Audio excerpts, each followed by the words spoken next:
जय हिंद दोस्तों, आप सभी का स्वागत है। आज के वीडियो में हम लोग बात करने वाले हैं आरआरबी टेक्नीशियन के एक और महत्वपूर्ण टॉपिक पर। और इस ओर मेरा भी ध्यान नहीं गया। एक दो बच्चों ने कमेंट किया कि भैया क्या ऐसा हो सकता है, तब मैंने इस चीज में अच्छे से देखा कि क्या ऐसा हो सकता है और एक पॉइंट को चेक किया और उसके बाद फिर मैं ये वीडियो बना रहा हूँ। तो चलिए अपना वीडियो स्टार्ट करते हैं। सबसे पहले हम लोग बात करते हैं कि क्या सेकेंड डीवी में ओबीसी, एससी, एसटी, यूआर में पहुंचेंगे। क्योंकि पिछले जो वीडियो है, 2-3 वीडियो जो मैंने डाले हैं, मैंने आपको बताया था कि ओबीसी वाला यूआर में भी पहुंच सकता है, इसलिए यूआर के बच्चों को नुकसान होगा। तो अब इस वीडियो में आपके सारे सोल्यूशन हो जाएंगे। सबसे पहले हम लोग बात करते हैं, जैसे ये एक यूआर है, ओबीसी, एससी, एसटी, ईडब्ल्यूएस। मान लीजिए यहाँ की कट ऑफ 70 गई, यहाँ की कट ऑफ 65 गई, यहाँ 60 गई, यहाँ 55 गई और यहाँ 50 गई। ये आपकी कट ऑफ है। ये आपकी कट ऑफ गई है 1:1 के लिए। अब 70 के ऊपर जिसके नंबर होंगे वो तो यूआर में काउंट हुआ होगा, और उसके बाद 70 के जस्ट नीचे जो होगा और 65 तक जिसके नंबर होंगे वो तो भाई उसका सिलेक्शन हो गया होगा। क्योंकि जब ये कट ऑफ बनी है 65, इसका मतलब कि 65 के ऊपर जितने भी ओबीसी हैं, 65 और 70 के बीच में जितने भी ओबीसी हैं ना, सबका सिलेक्शन हो गया है, सबका नाम आ गया है लिस्ट में, तभी ये कट ऑफ बनी। वहीं अगर एससी की बात करें, एससी हमारा कहाँ से है, 60 से 70 के बीच में। अगर एससी कैंडिडेट के नंबर 60 से 70 के बीच में हैं तो भाई ये तो अपनी ही कैटेगरी में रहा होगा, फिर तो इसको यूआर में काउंट नहीं किया जाएगा। और ओबीसी में तो ये आ नहीं सकता है, केवल यूआर में ही जा सकता है। वहीं एसटी की बात करें तो एसटी वाले कैंडिडेट के नंबर 55 से 70 के बीच में रहे होंगे और ईडब्ल्यूएस के नंबर 50 से 70 के बीच में रहे होंगे। तो ऐसा कुछ सिनेरियो रहा होगा। अब बात करते हैं कि अगर कट ऑफ डाउन होती है तो जो यूआर की सीट खाली होगी उसमें क्या ये लोग फाइट करके पहुंच जाएंगे या नहीं पहुंच जाएंगे। देखिए, मान लीजिए यहाँ पे यूआर की जो कट ऑफ है, सेकेंड डीवी आई, 2 नंबर कम हुई, यहाँ पे चली गई 68। अब जब 68 चली गई, आपको भी पता था कि 65 के ऊपर जितने भी ओबीसी थे इनका सिलेक्शन तो ऑलरेडी हो चुका है।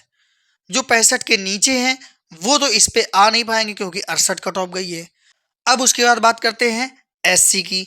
अगर एससी की कट ऑफ ये 60 गई है तो इसका मतलब है 60 के ऊपर जितने भी बच्चे हैं सब लोगों का सिलेक्शन हो चुका है। तो 68 में कोई भी आ ही नहीं पाएगा, कोई काउंट ही नहीं होगा। वहीं अगर बात करें एसटी की, 55 गई है तो 55 से ऊपर जितने बच्चे हैं उन सबका सिलेक्शन हो गया होगा। वहीं अगर ईडब्ल्यूएस की बात करें तो 50 के ऊपर जितने बच्चे हैं उन सबका सिलेक्शन हो गया होगा। ये मैंने सिर्फ एक एग्जाम्पल लिया है, आप लोग ये मत सोचना कि आपने कट ऑफ डिसाइड कर दी। मैंने एक जस्ट एग्जाम्पल लिया है।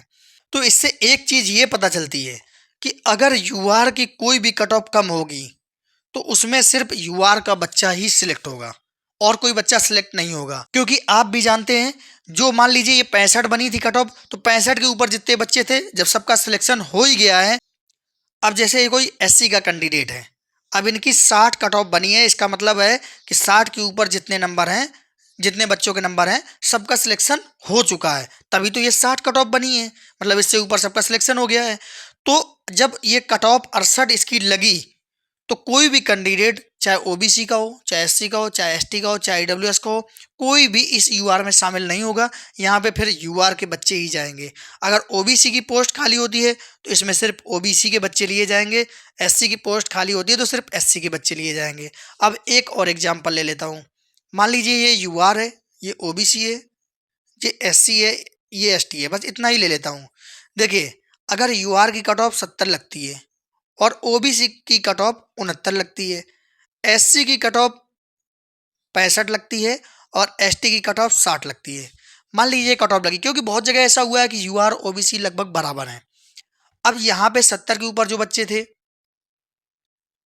उनका सिलेक्शन हो चुका है, 69 के ऊपर जो बच्चे थे उनका सिलेक्शन हो चुका है।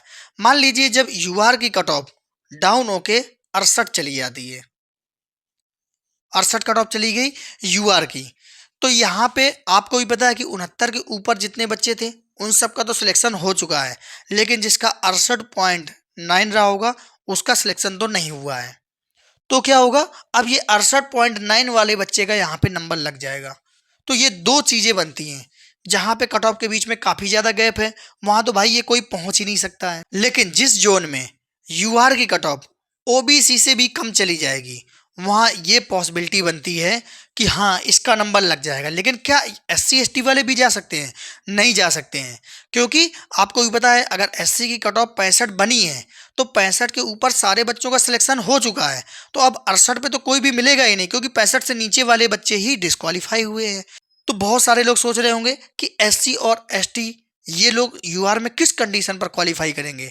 तो ये इस कंडीशन में क्वालिफाई करेंगे जैसे एसटी की कट ऑफ 60 गई है और यूआर की कट ऑफ अब 59 चली जाए, तो ये पॉसिबिलिटी बनती है कि जिसका भी नंबर 59 के ऊपर होगा, चाहे वो एससी हो, चाहे एसटी हो, चाहे ओबीसी हो, वो बच्चा यूआर में क्वालिफाई हो जाएगा। तो ये पॉसिबिलिटी बनती है। मैंने दोनों चीज़ें आपको बता दी हैं।